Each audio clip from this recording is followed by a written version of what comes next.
Such a sultry look into my eyes, Andrew. Right, how should I start this? Should I go first with this week's sponsor? Or should I do... Yeah, we can lead off with the sponsor. Yeah? Yeah, it's a good way of doing it. Okay. We have a sponsor now. We do have a sponsor, that's right. So this week, Slate Six are sponsored by...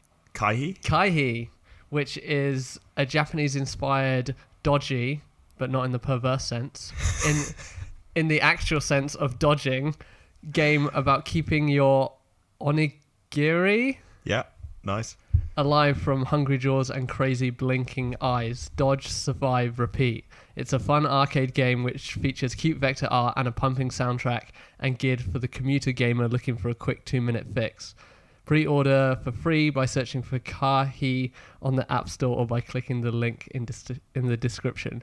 Exclusive to iOS. Dodge, survive, repeat. Nice. I like that catchphrase. Yeah, it's cool. I try to live by those words in my own day-to-day life. Yeah. I don't think I dodge anything, but I survive and repeat that day to day. Such is life. Cool. We're going to do a little mini review on that later on in the episode. Yeah. So on that, welcome to episode 13 of Slate Six movie. Yep, movie podcast where we talk movies, obviously, major Hollywood happenings and more. My name's Andrew, and there's just one man in front of me. I'm all you need. And his name's Arlo. Hi guys, how's it going? On Friday, on the 13th episode, it was actually Friday the 13th, 2 days ago. Thank God we didn't record this episode on that day. We're just tempting fate. All the numbers would be flying around, wouldn't they? Yeah. Be awful. Numbers, all sorts. Anything unlucky happened to you? Not in a while, I don't think. No. I mean, we can't all claim to have the same amount of luck as our co-host who isn't here this week. Yeah. He is the jammiest man alive. So annoying, yeah.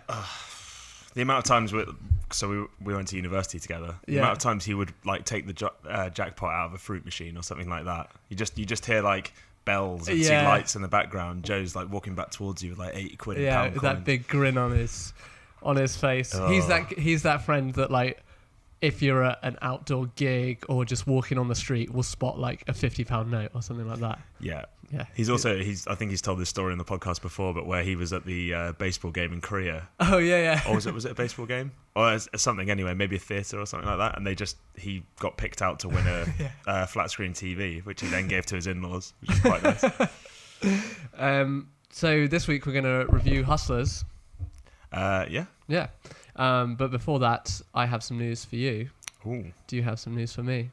Yeah. Well, I don't have specific movie news or television news, but I have been... I think in the last podcast I was mentioning that I haven't been watching that much TV recently, which was a complete lie. I'd been watching lots of TV. You lied to our faces and the internet. I did, yeah. I never want to lie to you, Andrew. I always just want to be honest. There were a number of TV shows that it didn't even occur to me that I'd seen recently that I should have suggested. But the one that I think everyone's kind of talking about at the moment is Top Boy. Yes. I'm not sure how familiar you are with it. I've never heard of it. So it came out in 2011 originally and was on Channel 4. I think it was kind of like 6 to 8 episodes per season. Literally incredible, kind of documents or like follows the story of like gang life in North and East London. Okay. And like the consequences of it. And it went away. It went away for like 6 or 7 years, which is such a shame because it was one of the TV shows where like it didn't have like incredible reviews, I don't think, when it originally came out, but I was really, really interested in it. And if there was another season, I'd just watch it even if it wasn't good. Yeah. I don't know if like everyone has that kind of series that they're definitely into. And then someone turned around to me at work last week and they're like, oh, Top Boy's coming back. I was like, what? And they're like, yeah, so it's going to be on Netflix this time. And apparently Drake's invested a load of money in it. Yeah. And they're putting together like a whole kind of like collaborative soundtrack with a load of grime artists in the UK. I was like, that's cool. This sounds, I was like, that's amazing. Kind of like Kendrick collaborated with everyone for the Black Panther soundtrack. Yeah. So, and I think that's the most listened to soundtrack on Spotify this week as well. Not the Black Panther one, the Top Boy soundtrack. So is it out? Is this new season out now? Yeah, it's all on Netflix. Okay. 10 episodes. Nice. Honestly, like I watched 3 last night. Just binged them back to back. But is it the same cast? Yeah, so that's one of the best things about it. You have got some of the guys who were in seasons 1 and 2. So like Top Boy, like basically the eponymous Top Boy, it kind of starts off with him. He's a character called Deshane, and he's out in Jamaica with his cousin because he's had to basically flee London because of some bad shit that went down. And the best thing about this new season is it follows two different paths. So he actually comes back from Jamaica, and he like goes back to his old ends, and he goes to just buy a coffee in a coffee shop, and the guy's like, what would you like? And he just goes, yeah, just coffee, mate. And he's like, we have like a really velvety Costa Rican that I can brew for you today. And he's like, what is going on? And like everything's changed so much in the time he's been away, and he just like he doesn't like the gentrification process has kind of begun. So you've got that kind of like encroaching on where he used to live, which was like really well done and interesting. And then you've also got like a new character. I can't remember his name. I'm just trying to find it now. Anyway, basically like the new young protagonist, and he's like 18. He lives with his 2 little brothers. They don't have any parents. Like they both passed away, and he's thrust into like providing for them and like looking out for his gang and like trying to basically. Right. So it's like he's like the younger version of Deshane from season 1 and 2. Okay. And he's like going through all the stuff Deshane went through, and Deshane's come back from like the wilderness to find everything's changed, and he's trying to basically like go back to what he was doing and make money for his like to get out of the situation he's in. Okay. So it's like parallel narratives. Yeah. But it's really sounds good. really good. Yeah. I might check that out. I was actually thinking maybe one thing we could do on this show, probably off mic conversation, but whatever, is like, you know, like how we were kind of watching Breaking Bad, rewatching it at the same time. Yeah. We could like watch a series together, obviously in our own time, and then like each week just do like a little update of where we got to. It could be quite fun, and this could be a good show to do it with. Is there anything that you think would lend itself kind of well to that? Anything that you particularly want to see at the moment? Well, actually, I was thinking about this because this is my first piece of news. South Park's coming to Netflix. It's an easy watch, but only seasons 18 to 21 or 2, whatever they're up to. Why so specific? I don't know. I think it's like a licensing thing. Money, I would guess. Yeah. Nice. So I wondered, like, because I think I dropped off at about 14 or 15 with South Park. I do really like South Park. It kind of, I think it speaks to my more like puerile, like, I don't know, just juvenile, infantile brand of humor. Yeah. Same. But like, yeah, I don't actually go out my way to watch it. I'm not like one of those super fans that keeps up episode by episode. No. But like whenever I revisit it, I just end up like crying with laughter. And the 2 creators, Trey Parker and Matt Stone, have said in this era of television, they want to do a movie. Another South Park movie? I don't know if it's South Park, but they want to do another movie, whether it's, because obviously they did South Park, Team America. Oh, God, Team America. Yeah. I love Team America. Yeah, me too. Again, it's that like amazing juvenile humor. I just love, my favorite part of that is the where Gary has to like, they put him in disguise to become a terrorist and like mole into their operation, and they kind of do this whole like montage of like plastic surgery and working really hard in his face to try and make him look like a terrorist. Well, not a terrorist, but like, well, yeah, actually that is what they're trying to do. When it zooms out and they're done and they're like, it's amazing, it's incredible. They've just kind of like glued a little bit of cotton wool to his face and like painted his face a little bit. Yeah. Oh God. So good. Yeah. So Top Boy. Back to that. That sounds really good.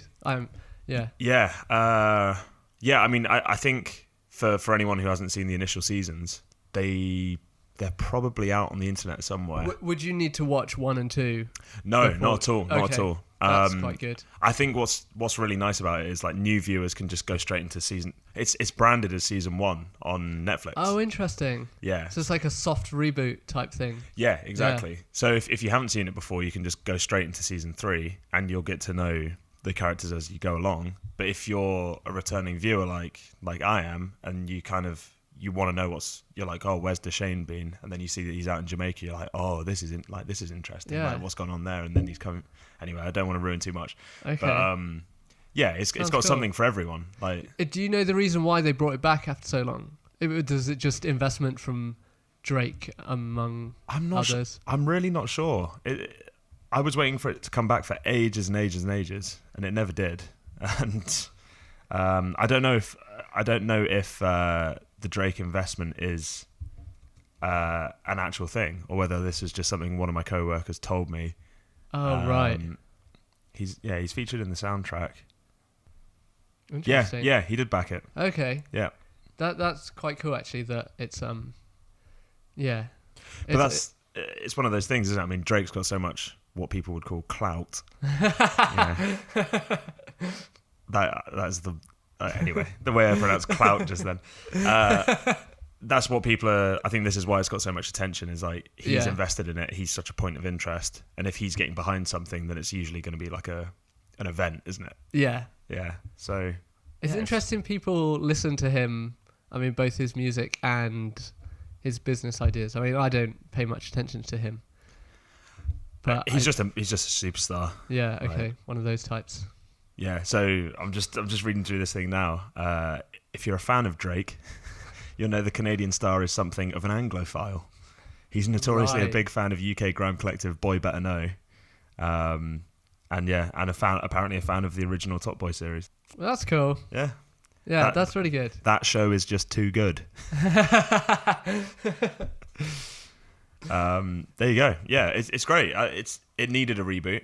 It was a great original idea that wasn't explored enough, and I think it's timely as well. Yeah. Like everything that still happened. Like, I mean, crime in London, and basically what's interesting for me at least, because I grew up in London, and because like when I was at university I was living in areas like Mile End, Bow, Bethnal Green, you can see so many of those like landscapes in the show. Oh, cool.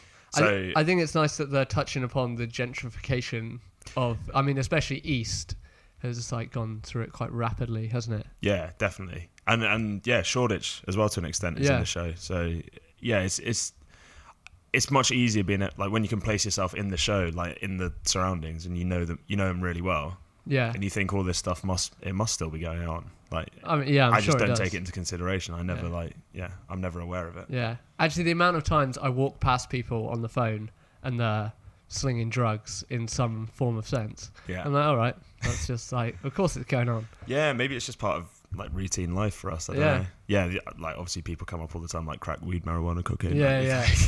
I don't know why they that's their selling tactic, is to say every drug that they're holding as quickly as possible. Yeah, especially if you're like an undercover cop, because it'd be like, okay, got you. Yeah. On all 6 drugs. All 6. Cool. Yeah, I think I'll check that out for sure. Yeah, definitely give it a watch. So, one other bit of news. Have you ever heard the story of John Travolta and Nicolas Cage swapping faces? Known as the movie Face Off. Yeah, well, I was going to say, I've heard of Face Off. Yeah. Well, it's getting rebooted. Oh, no. Yeah. I mean...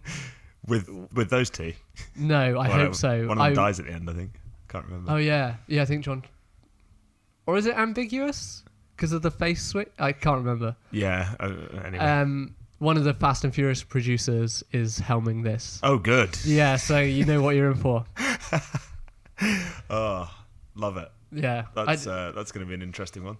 Yeah, it's one of those things that there's no point rebooting it. It's like, what else can you do? It is like a one-off thing, like people switch faces. Oh, God. Why? Oh, actually, I just remembered we'll get to the trailers in a minute, but I just remembered what the other one was. Great. Yeah. Great. I know we were racking our brains if we couldn't remember. Yeah, there's always one we forget, and then at the end we're like, oh. Because it's a reboot. Oh, my mind's still blank. Okay, so... It's fine. It was very unmemorable. Yeah. One other thing. Well, this is something Joe put on our group chat before he flew to South Korea and watched Dark Phoenix on the flight, I think. So he sent us the film selection from his plane seat, and I think I can't remember what the other four. I might have to pull it up. But one of them was Dark Phoenix, and he was like, "Well, this is going to be a long flight." Yeah, I think he had Aladdin. I remember. Oh, that, Aladdin. Yeah. I can't. Oh, here we go. Men in Black International, Detective Pikachu. Yeah, none of those scream out to me. That sucks, and he can't sleep either. So. Oh no! Apparently he did in the end. Oh. I think he did. I might just be making that up. Yeah. I think he said he got about 8 hours sleep on the plane, which is pretty impressive. Good on him. We'll hear about that when he's back. Well, he put an article, the Toronto Film Festival, which we mentioned a few podcasts back. Yeah. They will not stream Netflix movies or Amazon movies for that matter. Controversial. Yeah, kind of makes sense. And actually, similar to that South Park thing about those guys wanting to do a movie, they're also in the realm of movie should be for a big screen, not a little screen. You know, like the theatre brings atmosphere, I think is what they kind of say as an article. I can't remember where I read it. Yeah. Yeah. No, I think they're right. Like, I mean, even in this day and age when, like, home cinema or like just a big TV and HD and Blu-ray is kind of becoming more and more prominent, and less people are going to the cinema. Yeah. Like, that is still the main like USP that draws people back. Yes, I feel like going and actually seeing things is the kind of like, and it's weird when people say atmosphere because everyone's quiet. Yeah, exactly. I don't know. There's just something about a big screen and a big sound system. There is, but the romance of cinema. Yeah. Oh, I grew up somewhere without a cinema. So really? Yeah. On Scilly. Oh, I didn't. There's no cinema. There's no cinema now. I think they do an inflatable cinema. But what? I don't know if they get the latest thing. Yeah, it's like a bouncy. I'm assuming, I've never seen it, but it's like an inflatable, like a bouncy castle. Yeah. But it's like a wall. Oh. And you just project onto that. Oh, I thought you were going to say there's kind of like a big screen at the end of a bouncy castle. And that you're just kind of amazing. on the bouncy castle. God, there's a business idea. Yeah. Listen up. Combining two of my favourite things. Inflatables and cinema. I love the bouncy castle, actually. And I was back home for a summer fete and they couldn't get insurance for the bouncy castle. It's really sad. Yeah, because sometimes, but I was telling you about this summer social that my company had like 2 or 3 months ago. Actually, it might have been the year before that. But it's like in a kind of cricket venue. Right. And there was a bouncy castle. And you always get some tall, irresponsible idiot who tries to do a front flip when he's had a few beers and lands on his neck. So yeah, sorry if I ruined everyone's fun. I was going to question that. I'm like, you're quite tall. Yeah. I also managed to knee myself in the head because I tucked and then didn't untuck. Have you landed a front flip before? Yeah, well, I used to do gymnastics. Oh, did you? Yeah, me too. Yeah. And I don't know, diving. Not like deep sea. No, was it dive forward roll? Was that what it's called? Where you like springboard over a box, right? I more meant like into a pool. Oh, right. So it's like always stuff like holding handstands on the edge of the board and like all that stuff. Damn. Can't do it anymore. Oh, okay. Grew very tall. I'm a bit of a stick. Is it harder to do when you're tall? I guess it is, right? It's just harder to control your body, your really. gangly limbs. Yeah. I mean, you just end up kneeing yourself in the head, obviously. How do you feel about the home cinema?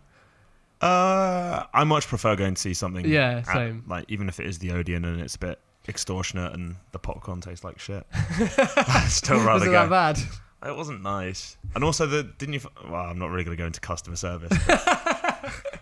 It wasn't great. It did take ages to get served, and there was 3 of them stood behind the counter, and they all were just kind of looking at us blankly. Yeah. Ugh. There was a big gathering in the foyer too. There was. Everyone was formally dressed. Yeah. Yeah, like you said, it was like kind of like being at church. Yeah. Not that I've been in like 15 years longer. Wait, how old am I? 17 years, I would say, is the last time I was in a church. Did you ever used to have to go as part of school? Yeah. So you went to a Church of England school? For primary school, yeah. Yeah. And then secondary school, we actually had like a non-religious assembly that they'd put on, which was good because they'd run it like a debate, which was quite cool. And you'd have like two sides arguing a certain side of an argument. Everyone would like join in. They'd like, I think he was a Latin teacher. He'd like come down the rows and like ask like people to put their hands up, and he'd like get them to contribute. Yeah, it was really cool. That's and then good. Too many people started going to it, so they abolished it and made everyone go back to church. I hated going to the end of year assembly in the church, especially the summer ones. It was so hot and it's so boring. I imagine it's like being at an award ceremony or something like that. Yeah, I mean, at my secondary school, it was like you would have to walk down to the chapel, which is like a 20-minute walk, and that's when no one wants to be there, and they make you sing hymns. So when they abolished the non-religious assembly, I just started going to the Islamic one instead. Oh, right. Because I had a load of mates who like did it every time, and like it was. I'm more interested in that than I am in Christianity, to be honest with you. So, or well, actually, I'm equally as disinterested. Yeah, with both. But yeah. Luckily I got to when I got to around 14, I think my mum was like, if you don't want to go, don't go. I think like you could get signed out of it if your parents were like, yeah, we're not religious. Yeah, I think I'd do the same with my kids. Or like whenever I have kids. My kids that I have right now. Unless they really want to and it's part of their belief system, then Anyway, we're getting very that was very quite deep and meaningful. Cool. All from a sound system. Well, I want to say like home cinema. A colleague at work of mine was showing me all these like different speaker sets you could have for the house and stuff. And like Sonos and. It's if they want to sponsor us, they can just hit Andrew up. Yeah, video game to Sonos sound system. Yeah. And it was all stuff like that goes on the wall, and it's sort of part of like your home decor. Oh, okay. And it's a speaker and stuff, but it's kind of. Do you remember people used to have like they would put speakers behind their sofa and stuff, or like a long thin one that would sit on the back of the sofa for surround sound. Yeah. Yeah, I still quite like the idea of that. You can get one in here. Yeah. You got a very big screen. Yeah, that was a recent investment. Cool. Well, that's all for news, I think. All for news, yeah. Yeah. So let's review this game. Yeah, let's do it. KAIHI. What do you think of it? Have you managed to have a little play around? Yes, yeah. I don't have an iPhone, but I managed to borrow one and play it. Nice. I really, my favorite thing is the graphics. Also, the music in the trailer is really good. I can see me getting addicted to this very quickly. Yeah. And typically, I'll kind of on the commute into work, I'll be listening to a podcast, or I need to read less on my phone. Do you find that that's an issue? No, I try and avoid reading on my phone actually. Yeah. So this prevents me from doing that. Yeah. But I'm also quite a fidgety person. And I feel like this takes away from that quite drastically. Gives me something to concentrate on. It's got like vibes of Pac-Man that you're like a little sushi roll. Yeah. The Onigiri. And you have to collect coins, but there's also these eyeballs chasing you around. So that really reminded me of Pac-Man and the ghosts, and there's certain power-ups and things like that. You can turn the tables on them like you do in Pac-Man as well. Okay, I just died straight away when I played there. I'm not very good, but I plan on getting a lot better. Yeah, I think it's one of those ones that it's like, it is cool that you can just pull it out of your pocket, play for like a minute or two, get a score, and then just be like, oh, I'll play that again, like later tonight. I'm incredibly competitive about anything. So, yeah, if there's any kind of scoreboard, I'm all about it. Yeah? Yeah. Are you much of a gamer? I know you guys play. Is it FIFA? It's one of the football ones. Yeah, it's FIFA. Less and less so. I always found like when I was a kid and I used to game like a lot. I always asked my dad like, how come you never like? Why aren't you into this? Because I just couldn't understand. And he was like, oh, when you get to my age, you just have too many responsibilities and you won't find time anymore. I feel like I'm getting to that point. And there's no game that I've played in a long time where I've been like, it's really taken me back. Yeah. Like I used to play a lot of story mode stuff, and then I got bored of that and started doing a lot of like online competitive stuff till I was like 22, 23. And then I got so out of practice that I couldn't really do that anymore. And it does take up a chunkier time if you want to be competitive. So yeah, I kind of like without the competitive element, I'm just not really that interested. Okay. Well, this is a good just a good fun little. Yeah. No, I really like it. Yeah. Cool. I recommend it if you're kind of into those like. What's the word for them? It's like your kind of Candy Crush type. Yeah, that's a good comparison actually. Yeah. And obviously with my upcoming trip to Japan. Yeah. I need to get familiar with onigiri. And what's really cool actually is like, I mean, we should speak to the game developers about this, but you could make that also a learning game. It would probably. I mean, if we can get you to pronounce Japanese words better, then I'm all for it. It's hard. Can you say what's the name of the game again? KAIHI. Nice. Actually, that was good. Yeah. Well, it was hard reading it in the in the description there. Well, you've got a bit of an interest in Japanese culture as well, don't you? Because you've recently got into Attack on Titan. Yeah. I've always wanted to go to Japan, and it's getting higher and higher on my list. I wish I'd gone in. I lived in Australia for a year, I'm pretty sure you mentioned. That. Yeah. And they have a cheap airline. Their equivalent of like EasyJet. There's really cheap flights always going to Japan. How far is it? I want to say somewhere around the 6-hour mark, depending if you're like Sydney or Melbourne. That's not too bad. I feel like it's around there. It would sort of be like, I mean, I say cheap, but 300 to 400. Yeah, I think around that mark. Maybe you get a good deal for like 200. I'm talking pounds, not Australian dollars. I actually have a friend in Australia who flew out there this week. I think flew out to Tokyo. Yeah. So I'm obviously asking her for lots of recommendations. But it looks really cool. I think there's this place I went to called the Color Factory in New York. Okay. Which is really cool. If anyone's in New York, you should definitely check it out. Yeah. And it looks like she went to somewhere like kind of similar, but I can't remember the name of it in Tokyo. So Okay. I want to check that out when I'm there. Yeah, my favorite thing was seeing like rock DVDs, in the DVD days of watching like concerts, and for some reason they always film them in Japan. I guess they get like a really good audience and stuff. But Yeah. I love the shots when the camera would pan around and there's like the salarymen in their like business suits at these like metal shows. That always made me laugh. So that's what I do. Go to like something like that. Have you ever heard of baby metal? Yes. Yeah. I know. That's funny. I like Yeah, that. that's great. And there's another really good garage punk band called, I cannot pronounce this. It's like Otakobi Beaver. That sounded pretty good. Yeah. Check them out because it's really like it's just insane. Film recommendations and Japanese metal recommendations. That's it. We do it all. Yeah, travel, game, music. Covering all the Tick bases. the boxes. Should we give this game a score out of 6? Oh, Rogue. Actually, Can we do that with Rogue. Games or? Yeah, we can do that with games. Why not? Yeah. We'll have to branch out into gaming at some point when we inevitably blow up. I'll give it a completely non-biased 4.5. Nice. Yeah, I would go. Yeah, I'll go 4.8.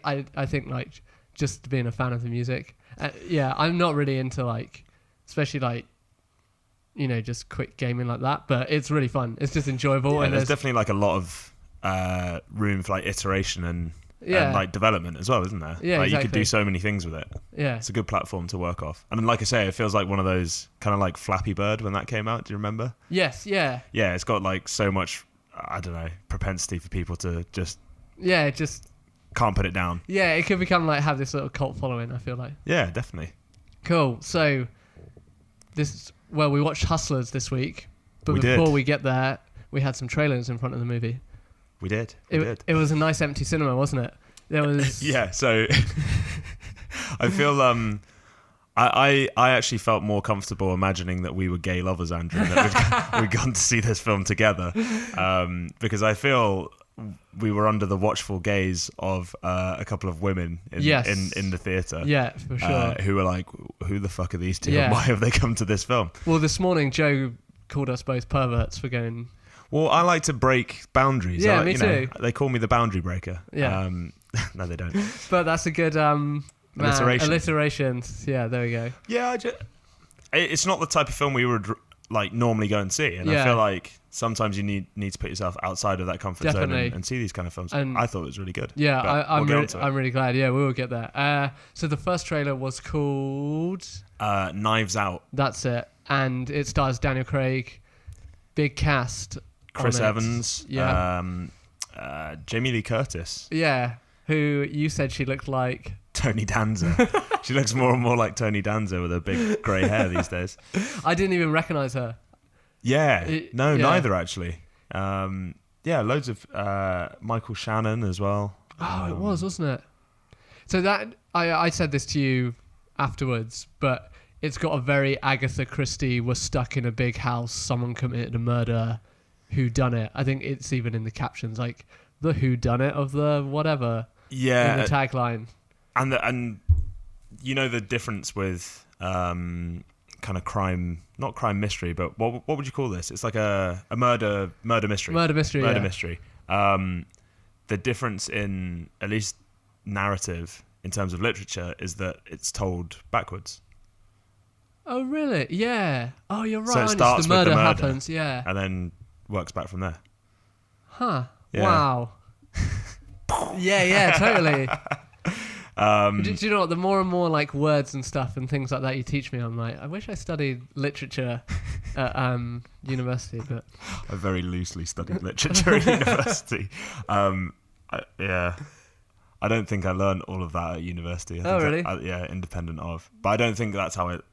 Anyway, we're getting distracted. We're talking about school and studying too much. We are. So Christopher Plummer, Lakeith Stanfield, Michael Shannon, Jamie Lee Curtis, Daniel Craig, Chris Evans, Catherine Langford, Anna de Armas as well. It seems to be kind of like a family murder mystery. Yeah, like a family reunion type. I don't know. Like the head of household, who I assume is played by Christopher Plummer, passes away while they're celebrating his birthday, and it looks like it goes from there. Yeah, and so it's very much like a no one's leaving the house kind of thing. Yeah. It's like, if anyone's seen the play or read it, Mousetrap by Agatha Christie, it really reminded me of. There's another one it really reminds me of. It's not, I think it's Arthur Conan Doyle, but it's not Hound of the Baskervilles. What's the one? Oh, no. Oh, God. It's like the leopard print. Glove? No, like shoe. Headband. Anyway. Who's wearing leopard print headbands in the Sherlock Holmes universe? Oh, God, this is going to do my head in now. The leopard print rug. And the... Sorry to spoil this, but it is a leopard. It turns out to be a leopard, I think.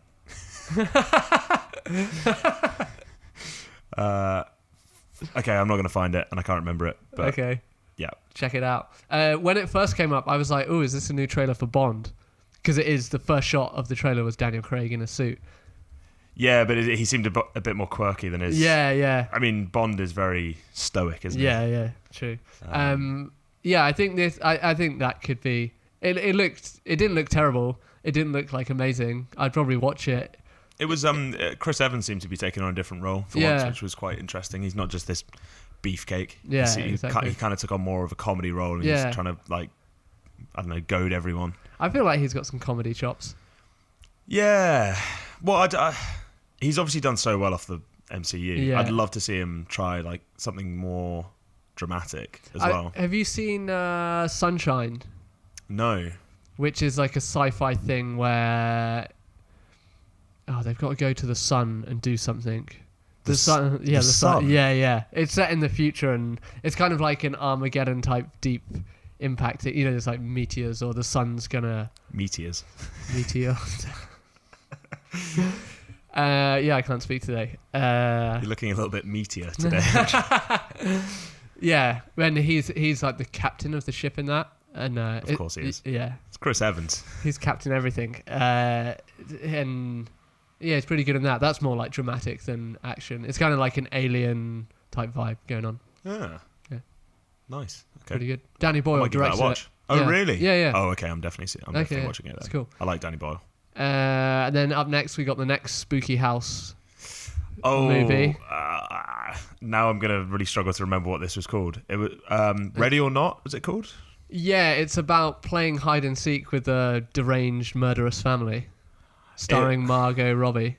It looked awful. I really don't want to judge these films before I see them. And having said that, I'm looking on a famous website that reviews films right now with the initials RT. Never heard of it. Yeah, never. Yeah, not everyone has. But it seems to be getting reasonably good reviews. The premise seemed to be that Margot Robbie was marrying into a family who had built this board game empire, and were relatively moneyed. Yeah, and that they have some kind of weird ritual when someone joins the family where they drew something out of a hat and it said hide or seek, and then kind of purge themed, where the rest of the family were hunting her down but trying to kill her, and she had to survive till dawn. And if you did survive, you would obviously be like, well, I want a divorce because I'm never coming around for dinner ever again. But they're not going to try and kill her after that, I assume. Do you not think it's one of those things where you do an initiation, and when you're doing the initiation, it's kind of shit, and you're like, oh, this is horrible. But then once you're initiated, you're like, I get to do that to someone else now. But usually initiation in like sports teams goes, drink this pint of urine or... What kind of sports teams are you joining, Andrew? Isn't that how like the rugby trials go? They're like notorious, aren't they? Never played rugby. Okay, not me a rugby neither. player. Are you going to watch the World Cup actually? Yeah, definitely. Yeah. But it's all on going to Japan actually. Back to our Japan themed episode. World Cup's there, isn't it? Yeah, my parents are going out there. Oh, cool. Yeah, for the World. I think they've got tickets to one of the England games. But yeah, should be. Oh, should nice. Be cool. I'm going to get them to recommend a load of stuff as well, obviously. Perfect. And yeah, actually, go on. We're going really off on a tangent here, but film recommendation. Yes. And you should definitely watch this. Okay. You may have seen it. Anime film called Your Name. I've not seen this. Watch it. Really good. Kind of combines like traditional Japanese cultural elements with like kind of Freaky Friday. It is Freaky Friday. Okay. Kind of like swap over of characters. Yeah. Pretty good. Freaky Friday, 17 again. Have you seen that one? Yeah. Zac Efron. But yeah, if any of the listeners haven't seen that either, because it did really well, but I think it's still reasonably obscure. So Your Name. Right. 2014, I want to say. Okay, cool. Give it a watch. Sounds good. Really good. What was the trailer? Actually, going back to Margot Robbie, I think this, even if it's getting good reviews, do you think we both maybe think that this is like a way to earn some quick cash to fund something better? Seems that way. I mean, she can't. There's no actor in Hollywood, and this is a sweeping statement, but I think it's true, who just does critically acclaimed film after critically acclaimed film. Even Jack Nicholson was in some absolute stinkers of films. So maybe she's just trying to get him out of the way. But she's been in some obviously really high profile, incredible stuff. Suicide Squad wasn't good. No. But the acclaim it got her was worth it. She's probably one of the brighter spots in that movie. Yeah. So, she's really good. Have you seen I, Tonya? I think I talked about this before. Yeah, I haven't seen. I still need to see that. That's a really good movie. Yeah. Well, the original part of this, I was like, oh, what kind of genre is this going to be? Because it looked like it could be kind of interesting, and then when it went to horror, it's like, I'm not really that interested in these kind of movies. No, me neither. They don't do it for me. But what was the next trailer? This is the reboot one that I can't remember. Charlie's Angels. That was it. So you had Kristen Stewart as... Oh, that's it. Yeah. Yeah. And I can't remember the other two, although they did also look familiar to me. Yes. And then you had Elizabeth Banks as Bosley. Yeah. Which they've gender switched that, haven't they? In the original series, yes. Man. Yeah. Patrick Stewart is Charlie, I'm assuming. Yeah, of course. Yeah. Eclectic mix. Yeah. Have you seen the originals? The original movies or the original series? Well, actually, no, when I say the originals, I mean kind of like 2000, Cameron Diaz, Lucy Liu, Drew Barrymore. No, I think I might have watched like the first 10, 20 minutes once, like on TV. Yeah. Probably on like Film 4 or something like that. They're not very good. No. I remember the sequel was called Full Throttle. Yes. Like, Although, the best thing to come out of the 2000 version of Charlie's Angels, the soundtrack, Independent Women by Destiny's Child. Oh, yeah. Absolutely huge track. And I get the impression they've tried to replicate that with this. Yes, because they've got Ariana Grande, Lana Del Rey, and a third. I was great hoping singer. you weren't going to say Lana Del Rey because that was the one I could remember. Taylor Swift or someone like that. Wasn't Taylor Swift. I'll look it up now. But yeah, it looked very. They've just kind of gone with the same formula. Let's get an actress you wouldn't expect in this role, Kristen Stewart. Yeah, exactly. Kind of being like playing away from type a little bit because she's usually in quite, apart from Twilight, quite indie type stuff, isn't she? Stuff like what's the one about the fun fair that she's working with Jesse Eisenberg? Is that Adventureland? Adventureland. That's a really good movie. Yeah. Yeah, and she's kind of gone into this whole like it did look quite sexualized, it did look quite. Yeah, but do you think they're going to flip it and it's going to be more about women's empowerment than, just hot women in catsuits like the 2000s one was? Based on current times and the climate, you would hope so. Yeah, but, same. I from the trailer, I didn't get much of that. No. It just seems that classic, like a new person joins an established spy group or team up thing and they have to save the world in some sense. Yeah. We know how it's going to play out. Yeah. It's not something I'm marking in the calendar. Yeah. It was Miley Cyrus who's on that track. Miley as well. Cyrus, that's it. But yeah, again, one of these reboots that no one's asked for and we probably don't need. Yeah. And probably isn't going to do too well at the box office. But there you go. There you go. As is the Times. Yeah, I'm quite surprised though. It's because Elizabeth Banks is quite. I mean, I think she got her break in 40-Year-Old Virgin, because she kind of done some work with Judd Apatow. Yep. And she is she's a talented director, screenwriter, and then she did the Pitch Perfect series. I'm so fascinated by you in the Pitch Perfect series. Well, I only know about her links to them because my sister told me about that, I think, and I was and she's in them to an extent, so I was interested about that. And then, she seems to really be going from strength to strength, or she's really risen to notoriety in Hollywood recently.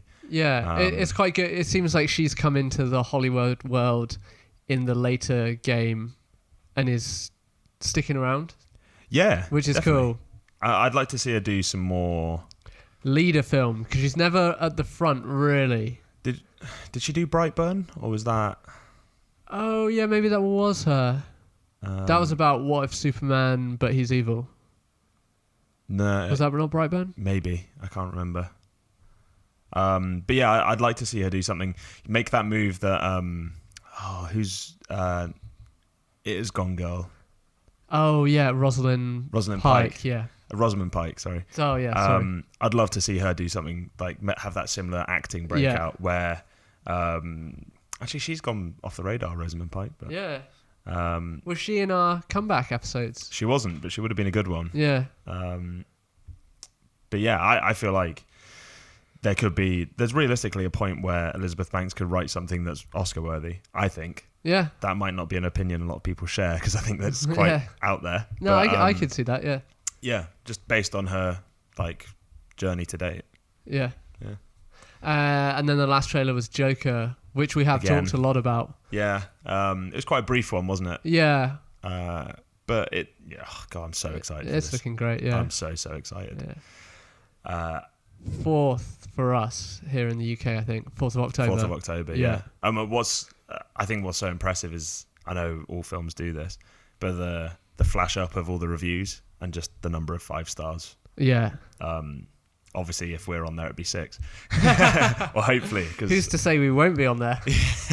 Hopefully, because I'm really excited about it. I really hope it doesn't disappoint. But from what I've read, it doesn't sound like it's going to. Yeah. And it sounded like it really played to my kind of, I don't know. I like kind of dark, twisted shit, basically. So yeah, I'm really excited for it. Yeah, me too. Cool. We didn't get any Spies in Disguise. No, follow-ups. We got nothing. Everything looked quite decent. I don't know. Maybe just the summer is just awful. That's when you get all the just nonsense stuff. Like when we were going, Well, we got Once Upon a Time in Hollywood, didn't we? But neither of us have seen it, unfortunately. No. Dark Phoenix wasn't great, and there was like Godzilla King of the Monsters was out. There were a few things, I think, that like a few films here and there, but nothing stood brilliant. out. So currently, as it stands, Hustlers is at the top of the box office. Is it really? Yes. And have you heard of Goldfinch, which is a novel? No. What's it about? I think it ties into 9/11. I've probably got that wrong. Apparently it's a massive like flop, like one of those huge novels, like everyone must read this, it's such a good story, like Da Vinci Code, that kind of thing. And then Warner Brothers picked it up for a movie, and apparently it's just completely bombed at the box office. So Hustlers is at the top, and rightfully so, I would say. So do you want to do the Think Slate synopsis? Okay, so Hustlers kind of follows the story of two women in particular, but I guess in a wider sense there are four of them. Originally working as strippers in 2007, trying to support their families. In this case, they're both single mothers, and you really get a sense for how hard they're striving to make ends meet. Two of them, so the characters played by Constance Wu and Jennifer Lopez. Jennifer Lopez is kind of the mother figure and takes Constance Wu under her wing a little bit. Big fur coat wing. Literally, and kind of teaches her some like dance moves, like how to like detect the right clientele, like who's basically really cynically targeting city traders and that kind of like archetypal man, I guess. And it gets to the point where we move forward to 2008, and this is where I thought Adam McKay's influence as a producer may have come in, with kind of The Big Short behind him. Definitely. You get the financial crash, and all of these Wall Street kind of leches and like awful men suddenly aren't in the strip club anymore because no one has any money. And the stripping industry kind of goes belly up. So Constance Wu's character is at this point has a really young child. She doesn't have any money. She doesn't know how she's gonna basically earn anything and support her daughter. And then she meets with Jennifer Lopez's character again, and things start to kind of descend at this point. They basically begin finding these same Wall Street traders and the men with lots and lots of money who are portrayed as just morally bankrupt. You shouldn't feel sorry for them. There should be no sense of empathy, sympathy, anything like that. But they start drugging them with a mixture of MDMA and ketamine. So to knock them out, but keep them kind of like jovial and happy.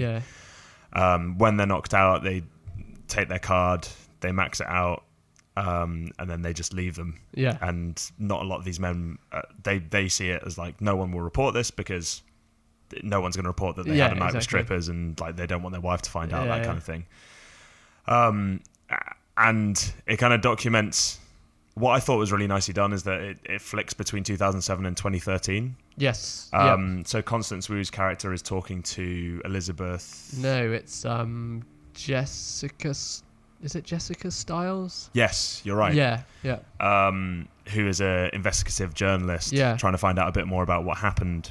Do you know this is based on a true story? On an article, which I will link below. I did briefly flick through it when we came out, and I suppose from there they almost make fleecing these men or these high-powered men of their ill-gotten gains a business of sorts. Definitely. They do.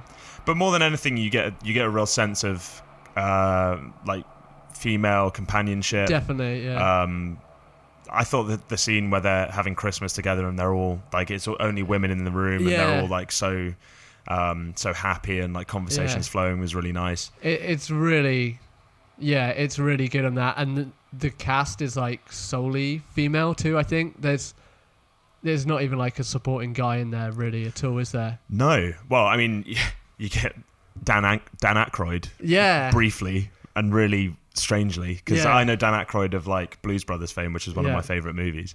Ghostbusters, I'm not as big on that, but like Blues Brothers is probably in my top 10.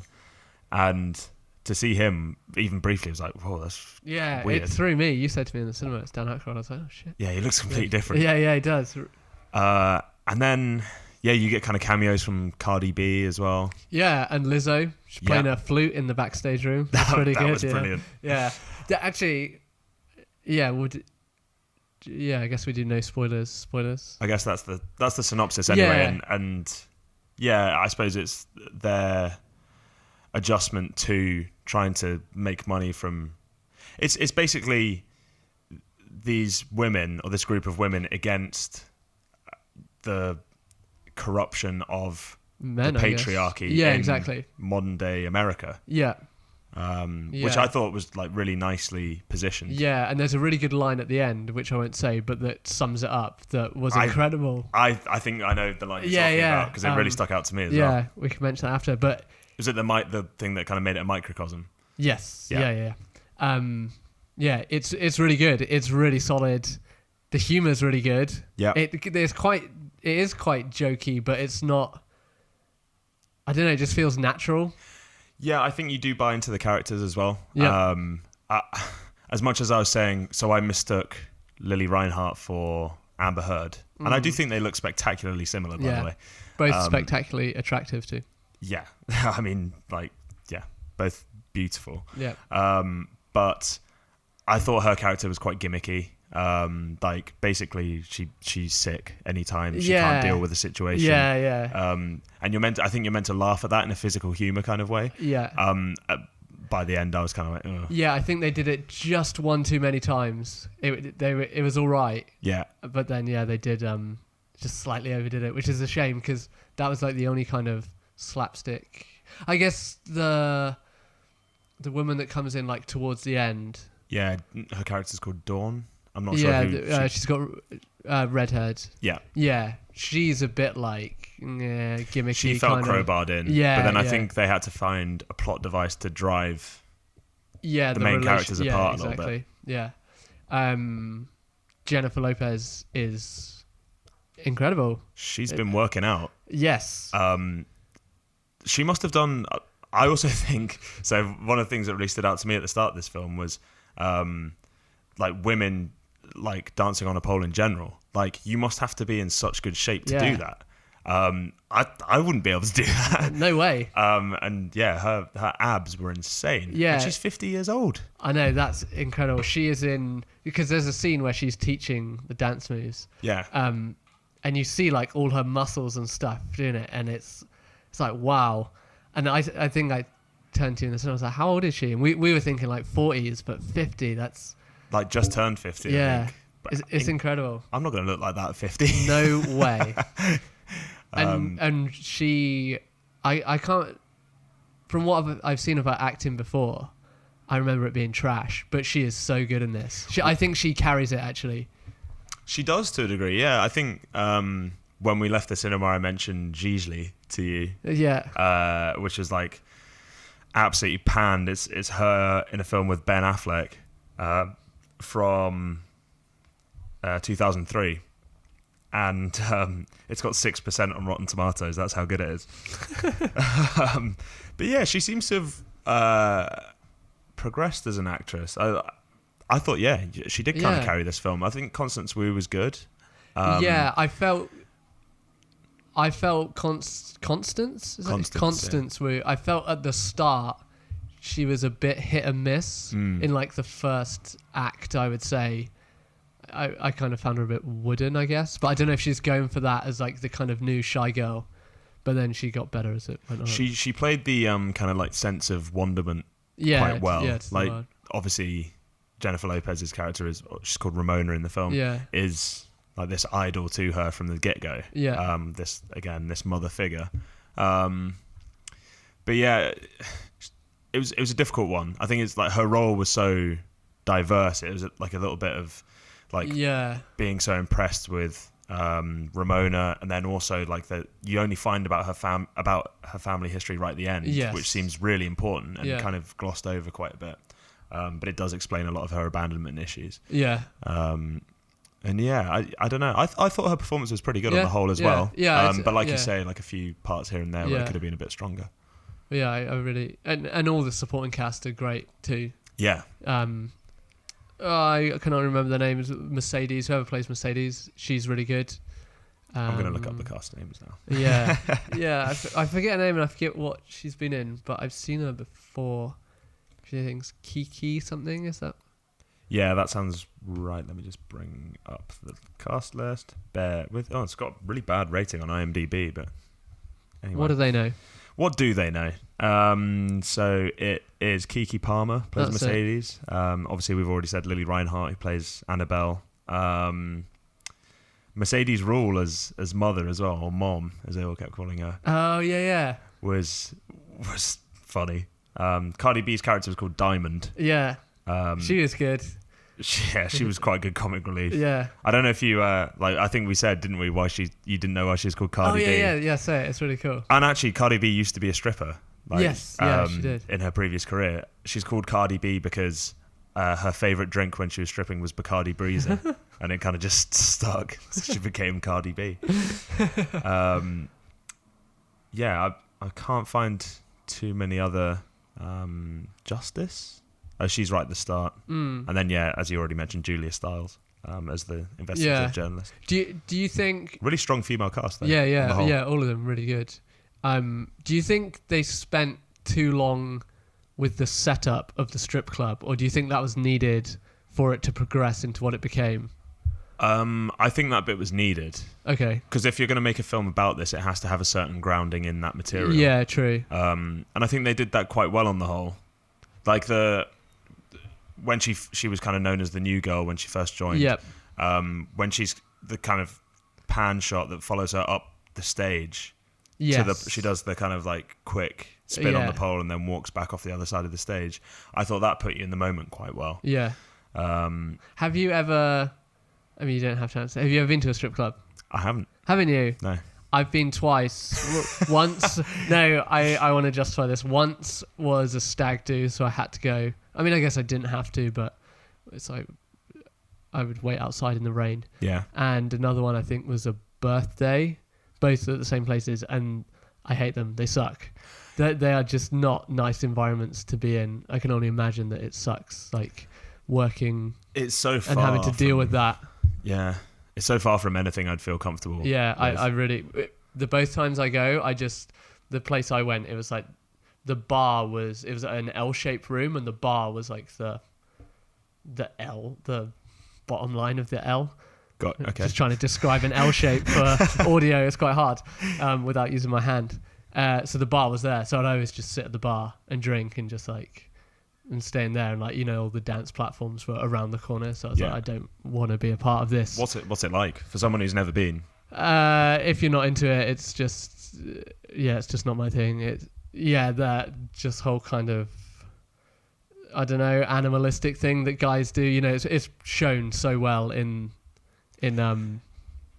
Hustlers, and and I always have this interesting conversation with people, because I think it's cheating. I think if you've got a girlfriend and you go to one and get a dance, and someone's doing that grinding, which these guys in the movie are paying all this money for to push those boundaries of touching, it's cheating. I think I don't know. Yeah, it goes back to that archetypal trader. Yeah, thing, exactly. It?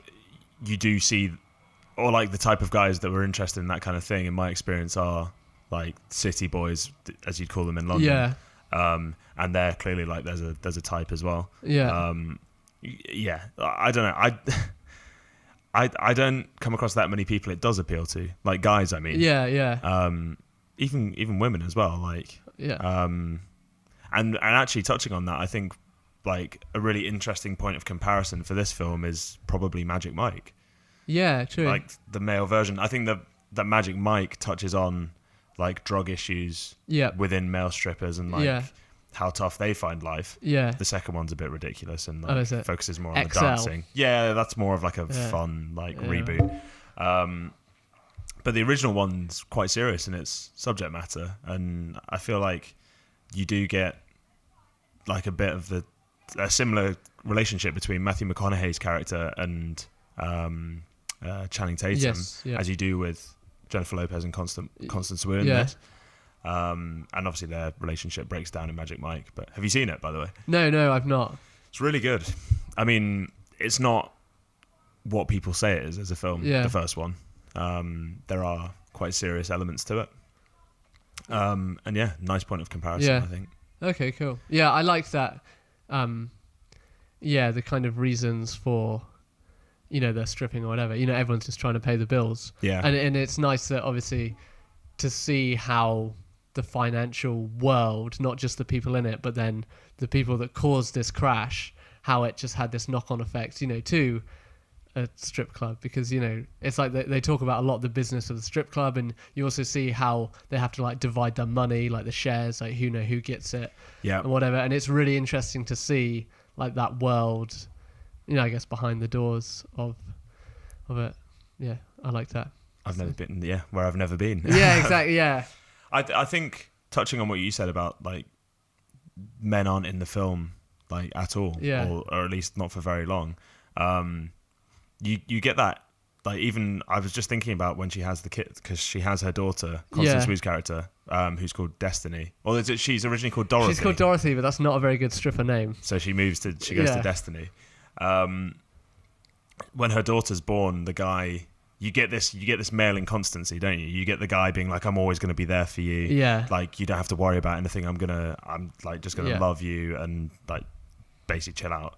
And then the next scene is him like storming out the door and her screaming at him and crying, and then it is just her and her daughter left to their own devices, which I think, again, touching on like female, like, I don't know, just like would you call it camaraderie or? Yeah, I think it's camaraderie. What? But would you call it that? But there's I guess they're all, and they talk about it in the movie, like the independence. Just living as themselves and not needing any kind of support from a man, which is like the norm, isn't it? There's like, that's the patriarchal society. But yeah, it's like, it's an independence, I think, just as a person. I think that's what they're like striving for. But you do get that sense of matriarchy even outside of, because obviously they're criminals in this film, which you forget because they keep justifying it with how awful the people they're stealing from are. Yeah. But you do get that sense of matriarchy. You've got the grandma, like Destiny's grandma who raised her. Then you've got her kid. Then you've got Ramona, and Ramona's a single mum as well. She's got her kid. I really like the scene, like we touched on before, the Christmas scene. Yes. Where they're all talking about. She's talking about how Ramona's saying how she got on a flight and she's terrified of flying, and she was like basically on this lavish weekend being taken to Monaco by. I can't remember. I don't think they ever said it. No, they didn't say who it was. But then Destiny's grandmother's like, "Oh, I danced with Frankie Valli once." Which was nice, like that generational, like clash, kind of, not clash, but like, just. It also has. I mean, this is a small spoiler, I guess, but. This is exactly what I was just thinking. Was it the most 2007 line ever? Was how was it? Motherfucking Usher's here.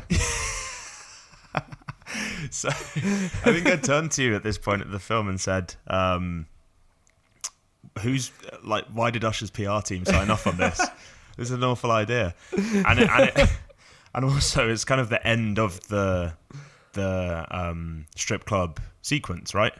You don't really go back into one after that. Or like not with the same dynamic. Yeah. That was like the memory of like the last. Good it's basically pre-crash, isn't it? Yeah. Yeah. So Usher comes in and he's throwing hundreds. And what is Ramona goes up to Usher and she says, "What's your name?" And he goes, "Usher, baby." And she's like, "Ha ha!" Oh God, that was ridiculous. Yeah. He wore a hat into the club as well. He's always wearing that beanie. Yeah. Have you noticed? Yeah.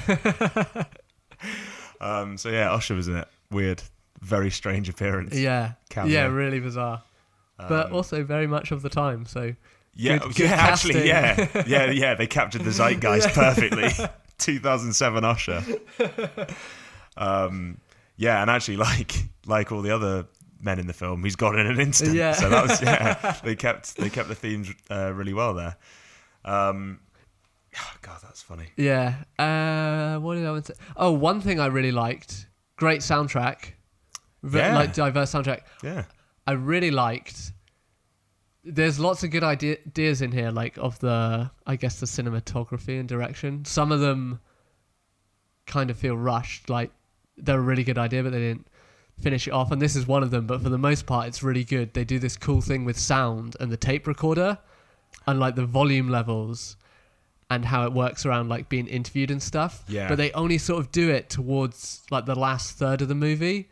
But if they kept that from the start and also done like the non-linear thing, which they kind of jumps. It goes back and forth, doesn't it? Yeah. I did like that whole interview style. Yeah, me too. Where she's recalling all the things that happened. Yeah. But that whole conversation with the journalist seems to be with the purpose of kind of establishing her relationship with Ramona a lot more.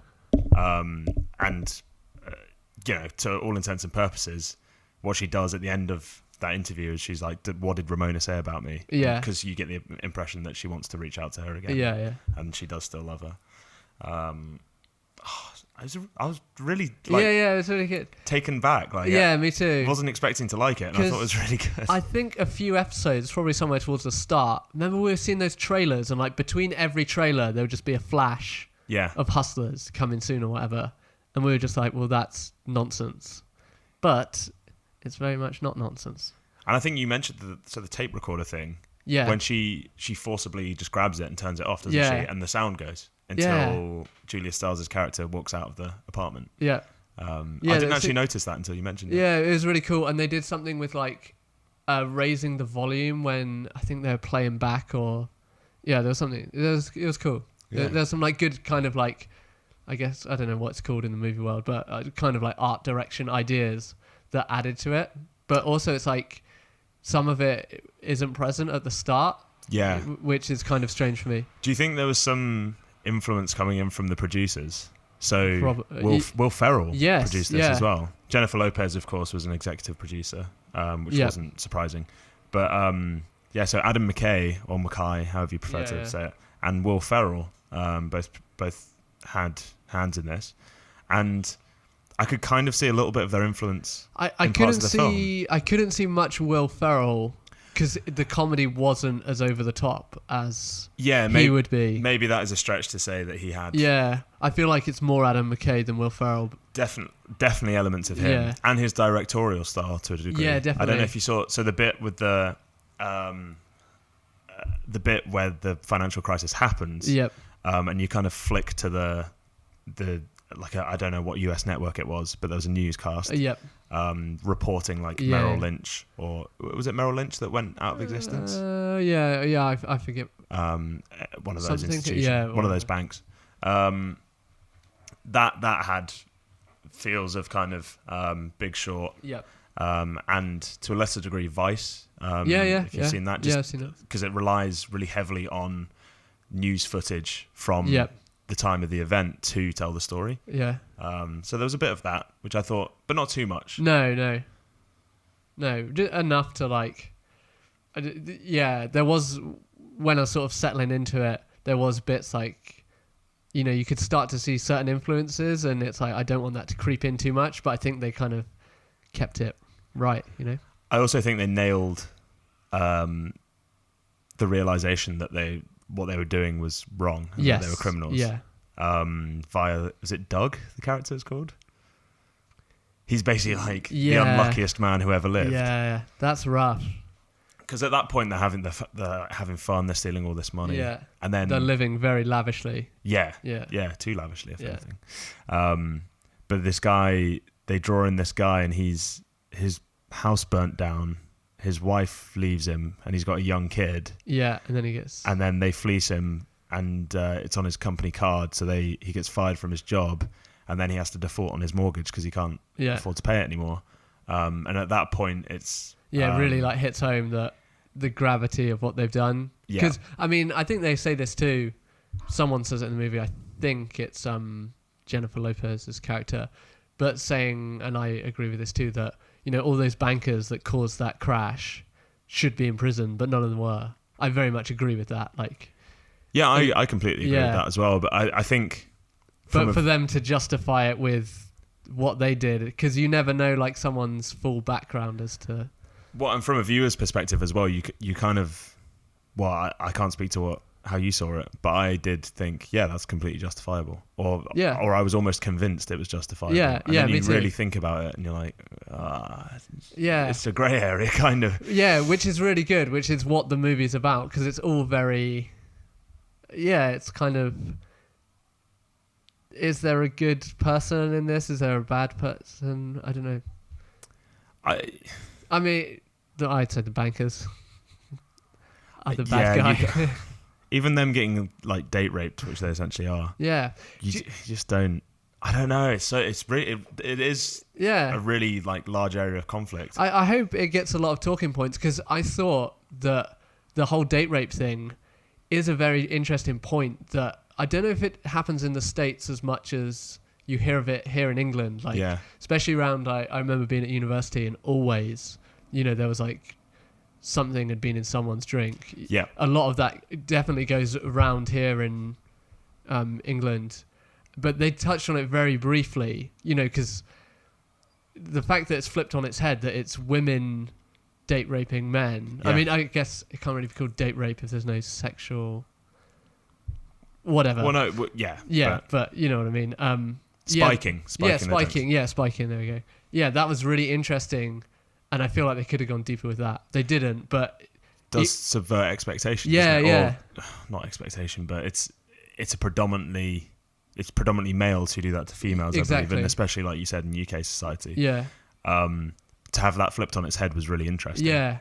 And yeah, I thought the prison sentence, they didn't really get any prison sentences, did they? Which again is quite interesting. Yeah. It leaves you not knowing how to feel about it, because if I, for whatever reason, never found myself in that situation, I'd probably be in bits. I don't. Well, I mean, that could happen to anyone. Yeah. Realize. Yeah. Exactly. I think, they said they were targeting.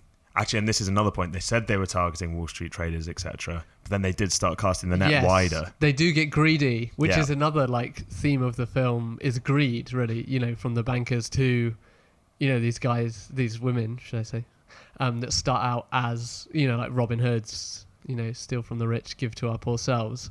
But then they get greedy, or like a few of them do, and then they sort of compromise their business and their beliefs. I think the scary thing is, as well as how easy it was made to look to spike someone. Yeah. It was literally as simple as ordering someone a drink, and then just all it took was half a second. Yeah. And that's it. Yeah.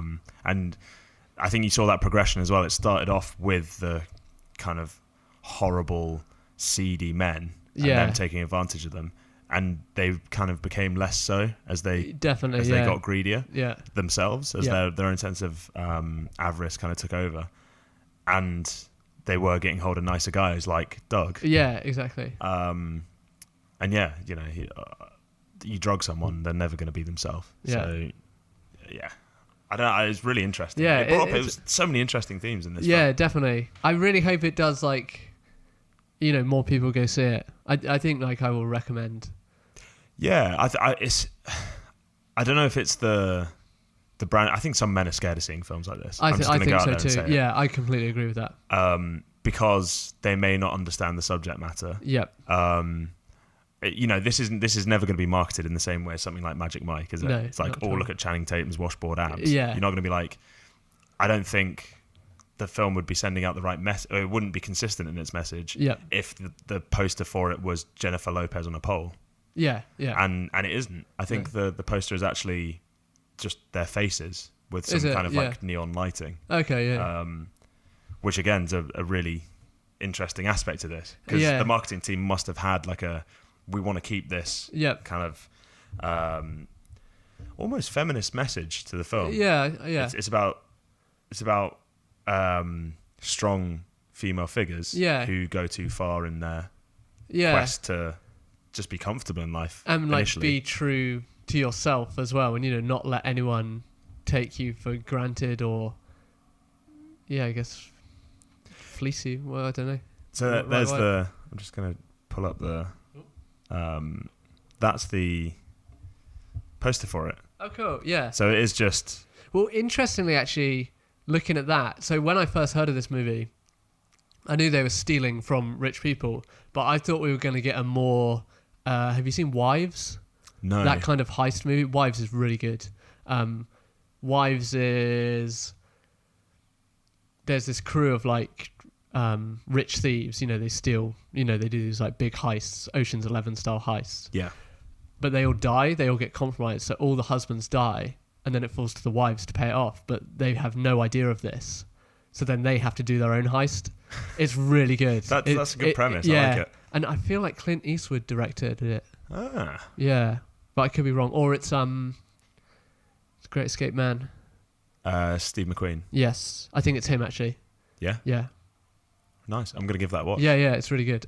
So I thought going into it, it was going to be more of like that physical kind of heist, a bit more like thriller than this was, I guess, like a kind of slow burn. Because actually, and that's what makes it realistic, anyone could do this, what they're doing. Yeah. Once they start doing the kind of more questionable element of it, they see people copycatting it, right? And bringing them to the same club. So I thought that was quite a nice subtle point. Like, it's rife. It's clearly out, like, right. Even in society now, it's probably rife. But I just think that's really interesting in terms of the marketing. At least they must have sat down and how do we get the message of this film across without just can you imagine if I'm actually quite refreshed by the fact that it isn't just like having all of them in like... Me too. Or like having all of them scantily clad just presented on this poster, because that would probably draw more of a male audience in, right? I like that they're not catering to that. Yeah, they're staying consistent with the message of the film. Yeah. Julia Stiles, not Jennifer Stiles. Did I say Julia? I think you said Julia. Oh, okay, cool. Yeah. Hooray. But yeah, I really like the closing credits as well. You know they had the kind of like deep voiced MC being like, time to leave the club. Ladies and gentlemen. That was really good. Yeah, that was a good touch. I do love that kind of like that cheesy DJ type MC voice. So, next coming up. Yeah. Awesome. We're doing pretty good for time. Yeah. Any more to say on this? We haven't done a review score. We haven't. I was just trying to think if there's anything else within the film itself that really stood out to me. Upon. Is there any bits that you didn't really like? The sort of bits that you weren't, that let it down for you at all?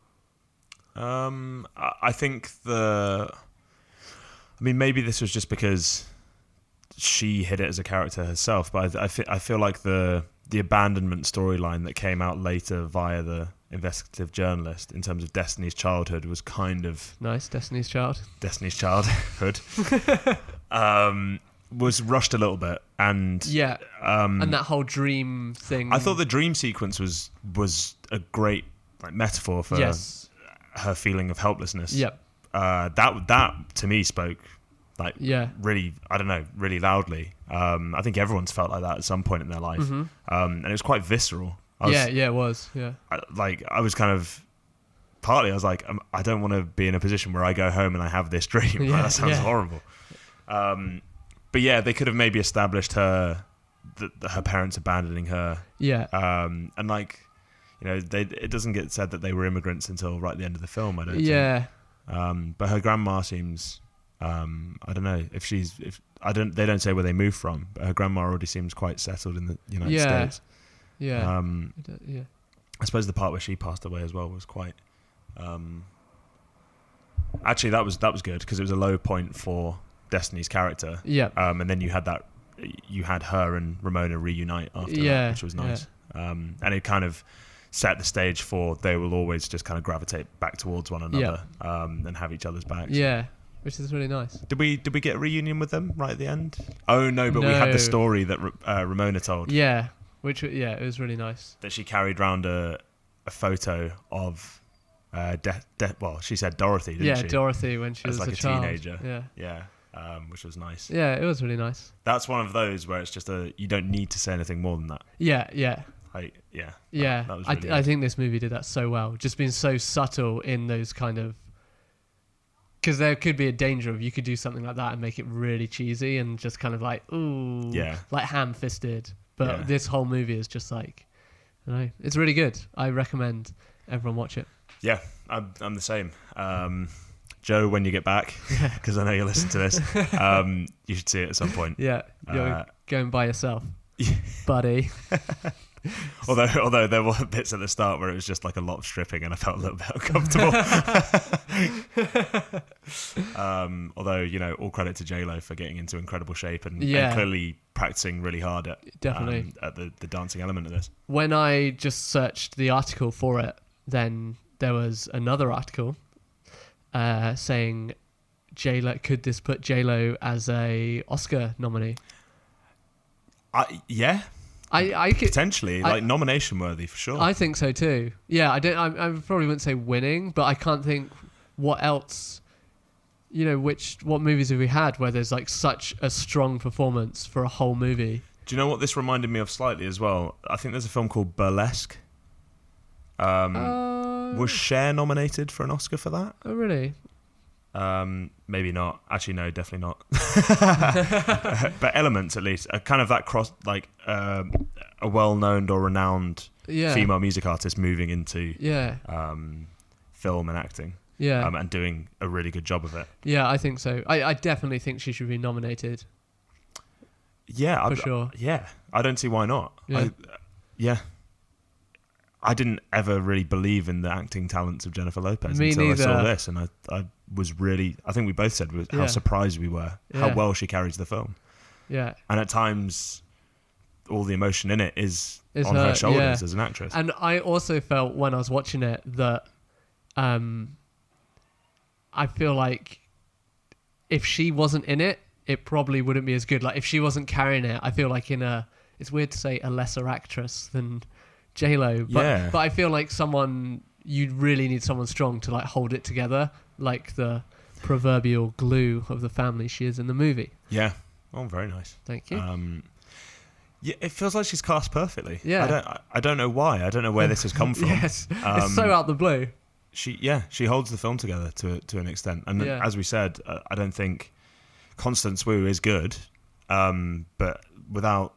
I think actually the whole bond they create is good. Yes. And very believable. Yeah. And I can imagine like them being best friends offset as well as in the film, if that makes sense. But yeah, I mean, all credit to J-Lo. Yeah, for sure. If she is nominated for anything for this, it will be richly deserved because she was very, very good. I wish one of us had said it in the comeback episodes. What, J-Lo? Yeah, think how smug we'd be. Yeah, completely out of the blue though. Yeah, I mean, totally. out of left field. You would have been lauded for your predictive powers. So out of 6? I'm going to go, I think, high 4s. Yeah, that's what I was thinking. I think exactly I'm going to say 4.8. Oh, damn, I was going to say that. All right. We can agree. Yeah. Well, I go 4.8.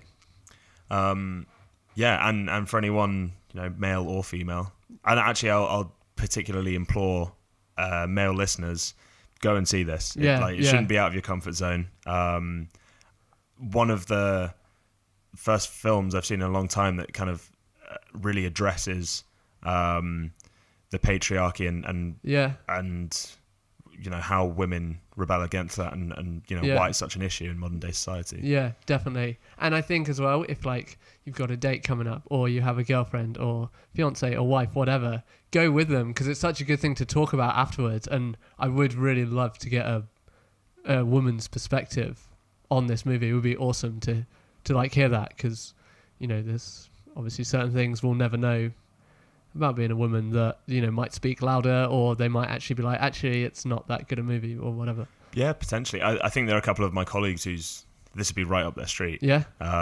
Like they love, I don't know if you've ever seen like RuPaul's Drag Race. I've heard of it, but I've never seen it. Yeah, and they're really into like that kind of drag and cabaret kind of thing. And Magic Mike, in fact. Okay. They've seen Magic Mike live, the one in the Hippodrome in London.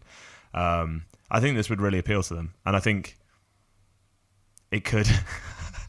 I was literally going to say, could inspire a whole new generation of strippers. That's really not the point, is it? That's quite an endorsing review. Yeah.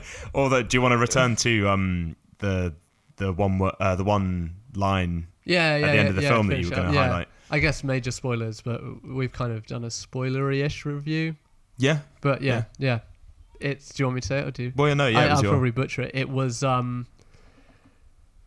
man, I am going to butcher this. It was something along the lines of they were talking about something to do with money and trading, and she says the whole of America is like that. It's not just strip clubs. It's something like throwing money at whatever. She's like, the whole of America is throwing money at a hustle, whichever way you look at it. Yeah. I can't remember the exact line. I think she said all of America is a strip club. Yes. Okay, yeah. Which is, yeah. But I was like, and that should be one of those lines that can be construed as a bit cheesy as well. Yeah. But I was actually like, no. I think doing it at the very end just really sort of, drove it home. Yeah. And another great part about this film is that it analyzes it, like we said, it builds the zeitgeist so well. Yeah. And it analyzes the impact of the worldwide recession. Yeah, and like capitalism on a specific profession. Yeah, as well. which is really good. Yeah. Yeah. Great stuff. Brilliant. I'm so glad we went to see it. Yeah, same. Yeah. Loved it. Yeah, it was really good. Cool. Well, that does it. Well, next week, do we have ideas? I don't know what's coming out. I think completely the opposite to this, but I think Rambo Last Blood might be out next week. I mean, that's what we do so well on this podcast. Go between light and and dark. I'm really up for seeing Rambo. I think like as a teenager, I remember seeing First Blood and then the follow-ups. Yeah. I can't remember what they're specifically called, but is it just 2 and 3 and then Rambo? Is it First there's Blood a Rambo Part 3. 2? Then 3 is maybe 3 is just 3. Yeah. I'm excited for it. I think it's probably not going to be. It looks like it breaks away from the franchise a little bit, but you're going to get the gimmicks of like the bow and arrow at some point, aren't you? And so maybe I think that's out on the 18th here. So yeah, I can't do. We're just going to like establish our schedules on the podcast. Well, I can cut this out. But on Sunday, I'm with a client. Oh, yeah, we're going to the West Ham Man United game. Oh, sweet. London, so who would you want to win? I'm not bothered. Okay. It's their first time seeing a Premier League game, so it should be great for them. The South African. Oh, interesting. Yeah. Oh, cool. Nice. Somewhere I've always wanted to visit as well. Yeah. Well, maybe next time. Next on the list. Or you can ask Japan. them. Get loads of recommendations. Well, actually, one of my colleagues who's coming as well I think he is going out there in a couple of months' time. Oh, cool. So he said it'd be really good to meet them and then return leg. They can show me around Joburg and yeah. So sweet. Yeah, that'd be good for him. Great. Well, thanks for listening. Go watch Hustlers. Play the mobile game. Play KAIHI. Give it a go. It's good fun. Yeah. And we're not going to have Joe back next week, are we? It's still just going to be the two of us. Is it? Okay, I think so. All right. Next Saturday it is. Which, whatever. Probably just means the quality of the podcast is a bit higher. But sorry, Joe. It's not true. We miss you, really. We miss you, yeah. We do miss you. Well, I'm not at the point of missing you yet. It's been very peaceful enough. But I'll get there. Go. Cool. Awesome. Peace. Bye.